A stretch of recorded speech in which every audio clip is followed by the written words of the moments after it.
ડરથી એટલે ડરવાનું કે ડર છે એ આપણી આંતરિક શક્તિઓને દબાવી દે છે.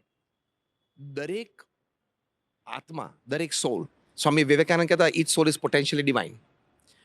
આપણા અંતરમાં ભગવાને અનંત શક્તિ મૂકી છે. તો જેણે જેણે શક્તિ બહાર કાઢીને કેવા કામ કર્યા પૃથ્વી પર. ડર છે ને એ શક્તિઓને દબાવી દે છે. રાઈટ, 100%. તમે કદાચ વાઇલ્ડ લાઈફની કોઈ વિડીયોમાં જોયું હશે કે એક ચિત્તો ફરતો ફરતો કોઈ લાયન એટલે કે સિંહના બોર્ડથી નજીક થયો. સિંહે જાણ્યું કે આ તો ચિત્તો મારા બચ્ચાને મારી નાખશે. સિંહ એની પાછળ દોડ્યો તો ચિત્તો દોડી જ ના શક્યો. અચ્છા. એને ડર આવી ગયો કે માય ગોડ, લાયને મારી પર અટેક કર્યો. બાકી ચિત્તાની સ્પીડ ક્યાં? Is the fastest animal on earth. Right. Easily outsmart કરી નાખે. અને ચિત્તો એવી રીતે જ આઉટસ્માર્ટ કરે.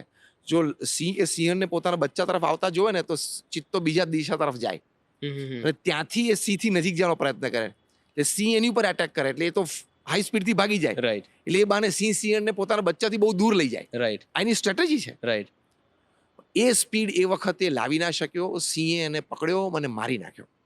આ એક વિડીયો છે. રાઈટ. એટલે શું થયું? સિંહના ડરથી એની ફાસ્ટ દોડવાની જે તાકાત હતી ને એ તાકાત દબાઈ ગઈ. સાચી વાત છે. આપણે ડરથી એટલે ડરવાનું કે ડર છે એ આપણી આંતરિક શક્તિઓને દબાવી દે છે, બહાર નથી નીકળવા દેતી. એટલે ડરથી ડરવાનું. 100%. Very well said. અને એકચ્યુઅલી ડરથી ડરવાનું એનો સાચો ભાવાર્થ એ છે ડરથી બચવાનું અને ડરથી ડરવાનું નહીં, ડરથી ગભરાવાનું.